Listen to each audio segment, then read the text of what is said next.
Hello, friends. A very warm welcome to this, the next of our midweek musings. It's good to have you along with me. We are journeying towards Holy Week and Easter. And I wanted to share with you in this musing some words I came across when I was reading this book about James MacMillan, a Scots song, A Life of Music. I don't know if you've come across James MacMillan. He's a composer and he's written a considerable amount of sacred music. He's a Roman Catholic by tradition, but he's written and performed music in all sorts of contexts. And much of his story is interesting, but the section that particularly captivated me was when he was talking about his granddaughter Sarah, who was born with multiple disabilities. And in a very moving section, he talks about how much she means to him. And one of the things he talks about is looking into her eyes. And though she can't communicate verbally, she communicates through her eyes. And it is a memorable bit of the book. And I want to read you a little bit, which is less directly related, although of course related to the story of his granddaughter, as we go into Holy Week and as we journey with Jesus, as we, in a sense, look into his eyes as he sees us and we see him. And I think this passage, I hope, will be helpful as we go on that journey. Macmillan writes, "Have you ever gazed into the eyes of another person for a long time? Lovers and spouses do it, parents and children do it, but otherwise it's weird, uncomfortable, unnatural.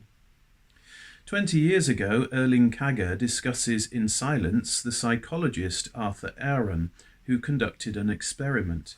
He was able to get complete strangers to fall in love in his laboratory. After answering some increasingly personal questions, the participants had to sit and look into each other's eyes for 4 minutes, without saying a word. 2 of the subjects were married 6 months later." In 2015, the New York Times journalist Mandy Len Catron described those 4 minutes of nothing but eye contact, as thrilling and terrifying.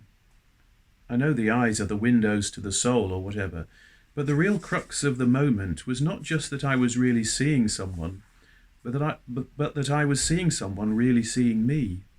Once I embraced the terror of this realization and gave it time to subside, I arrived somewhere unexpected.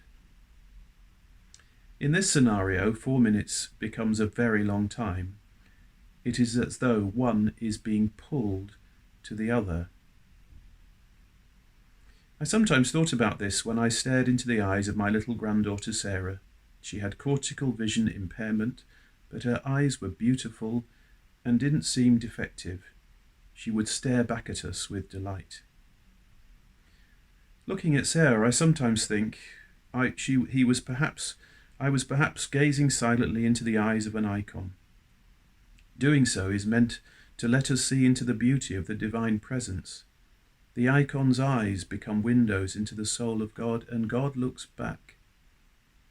Some of the most powerful representations of the nature of heaven depict the Father staring into the eyes of the Son forever.